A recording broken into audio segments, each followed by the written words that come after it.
Hello students, how are you? Hope you are safe and fine. Myself Jyoti from SDKL DAV Centenary Senior Secondary Public School Mansa is here with you to discuss the various sources of human capital formation.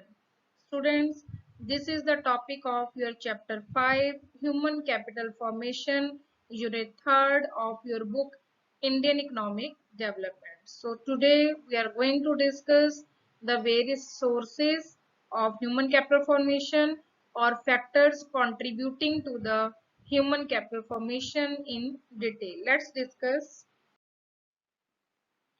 So students, human capital formation is the chapter, is the topic we are going to discuss. As you know, what is human capital? Human capital refers to the stock of skill and expertise of a nation at a point of time.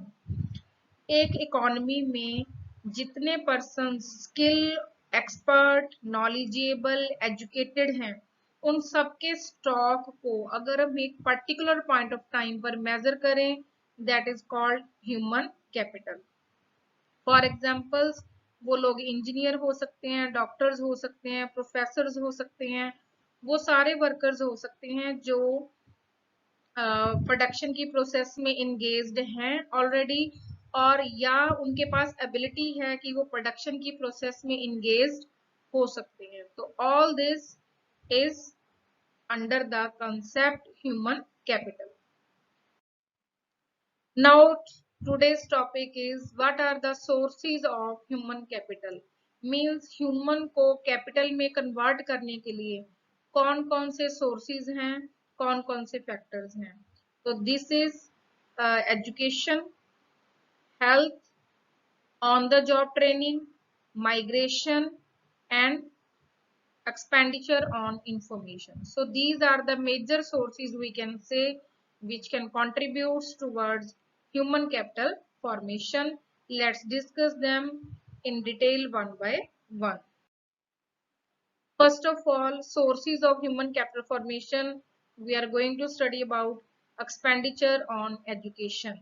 Students, education पे spend करना, education पे हम जो भी खर्च करते हैं, expenditure करते हैं, उससे क्या होता है कि एक पर्सन की जो प्रोडक्टिविटी है वो इंक्रीज हो जाती है, एफिशिएंसी इनहेंस हो जाती है, इफेक्टिविटी बढ़ जाती है. मींस एक पर्सन एफिशिएंट, इफेक्टिव और प्रोडक्टिव वे से वर्क करना शुरू कर देता है अगर वो एजुकेटेड है. इसीलिए एजुकेशन पर जो हम एक्सपेंडिचर है उसको हम एक्सपेंडिचर ना बोलकर अगर इन्वेस्टमेंट भी बोलें तो गलत नहीं होगा, क्योंकि जो एजुकेशन है उस पर जितना भी एक्सपेंडिचर आता है और एजुकेटेड होकर जो पर्सन अर्निंग्स ले सकता है, अपनी एजुकेशन का जो बेनिफिट ले सकता है, वो उससे कई गुना ज्यादा रिटर्न्स हमें मिलती है एजुकेशन से. सो एजुकेशन पर एक्सपेंडिचर करके ह्यूमन जो है वो ह्यूमन कैपिटल में कन्वर्ट हो सकता है, मींस ह्यूमन कैपिटल फॉर्मेशन हो सकती है. तो सबसे major source that is education. And the next is health.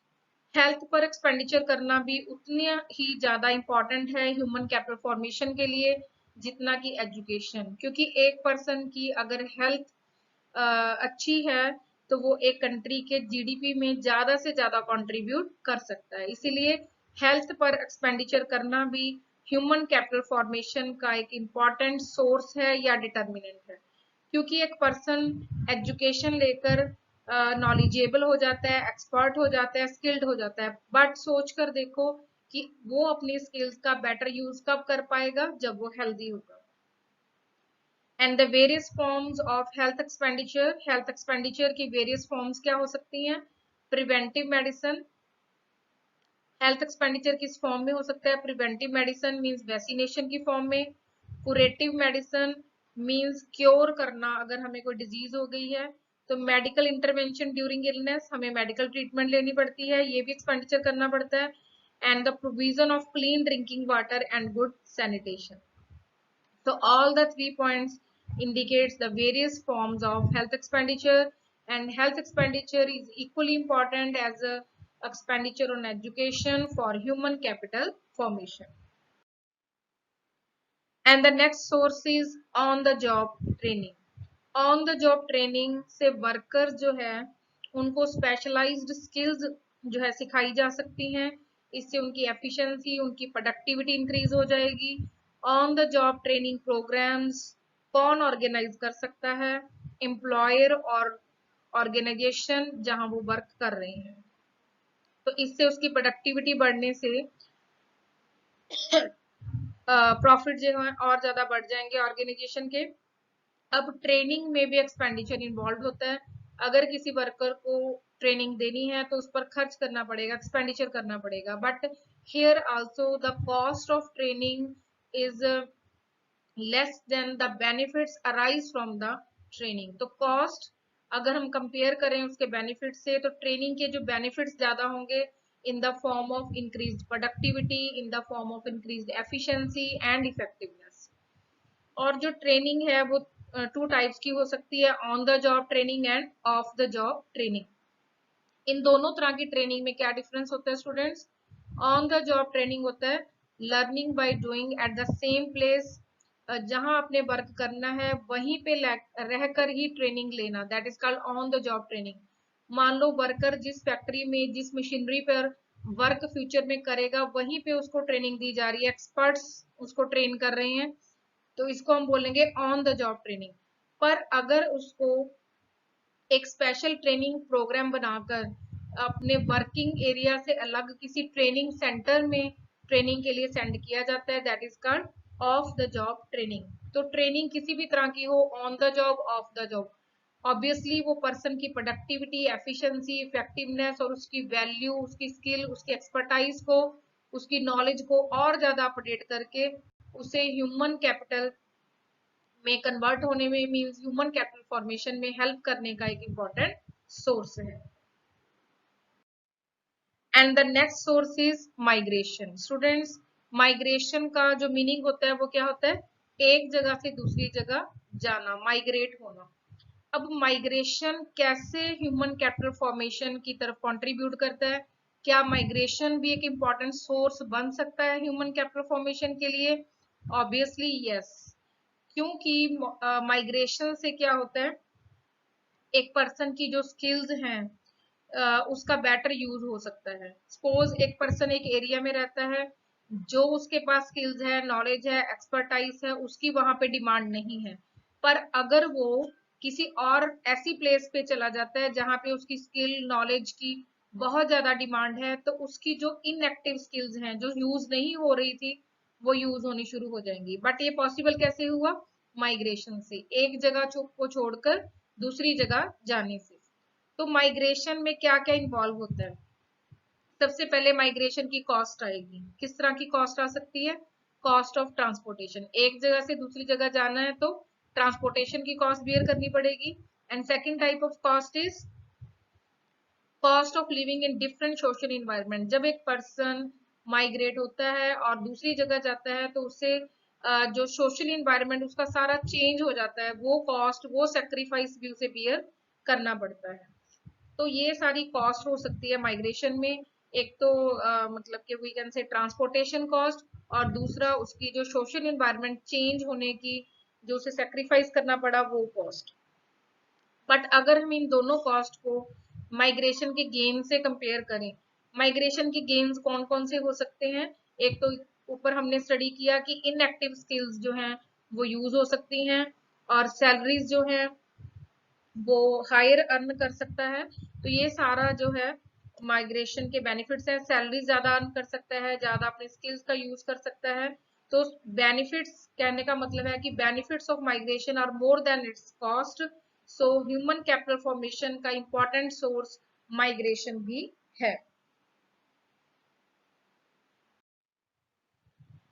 And the next source of human capital formation is expenditure on information. Information लेने के लिए स्टूडेंट्स हम एक्सपेंडिचर करते हैं। फॉर एग्जाम्पल, एक्सपेंडिचर मान लो हमने करना है इंफॉर्मेशन लेने के लिए related to job markets and educational institutions offering specialised skill in an important determinant of skill formation.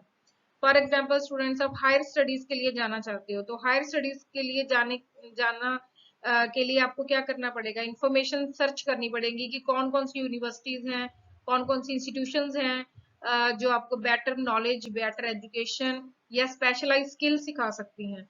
तो वो इंफॉर्मेशन गैदर करने के लिए भी हमें स्पेंड करना पड़ता है, हमें एक्सपेंडिचर करना पड़ता है। सेकेंडली, अगर हम अपनी स्टडी कंप्लीट कर चुके हैं और उसके बाद हमने जॉब्स के लिए सर्च करना है, तो बेटर जॉब मार्केट्स की हम सर्च करते हैं। तो वहां भी हमें इंफॉर्मेशन चाहिए कि कौन सी कंपनी, कौन सी इंस्टीट्यूशन हमारी जो स्किल है, नॉलेज है, उसके अकॉर्डिंग हमें बेस्ट जॉब ऑफर कर सकती है और हमें अच्छी सैलरी दे सकती है। तो ये सारी इंफॉर्मेशन गैदर किए बिना हमें अपनी स्किल्स, हमें अपनी नॉलेज को इंक्रीज करने या उसे यूज करने की अपॉर्चुनिटी नहीं मिलेगी। So it enables people to actualize their productive potential. तो एक पर्सन अपने पोटेंशियल का, अपनी कैपेसिटी का यूज कर सकता है। And accordingly expenditure on information is another determinant of human capital formation. तो ह्यूमन कैपिटल फॉर्मेशन के लिए एक अनदर इंपॉर्टेंट सोर्स है एक्सपेंडिचर ऑन इंफॉर्मेशन। तो इंफॉर्मेशन पे जो हम एक्सपेंडिचर करते हैं वो भी जो है हमारा वेन नहीं होता, वो भी मतलब कि खाली नहीं जाता, वो भी काम आता है। क्योंकि जो इंफॉर्मेशन लिए बिना हम ना तो किसी इंस्टीट्यूशन में एडमिशन ले सकते हैं, ना किसी जॉब मार्केट को सर्च कर सकते हैं, ना हमें बेटर जॉब अपॉर्चुनिटीज का पता चल सकता है। तो ह्यूमन कैपिटल फॉर्मेशन का इंपॉर्टेंट सोर्स इंफॉर्मेशन पर एक्सपेंडिचर करना भी है। So students, today we have discussed the various sources of human capital formation, and these sources are expenditure on education, we can say expenditure on health, and expenditure on migration, expenditure on information, and expenditure on the job training. So these are the sources to convert human into human capital. Hope you have understood the topic very clearly. Till then, thank you and have a nice day.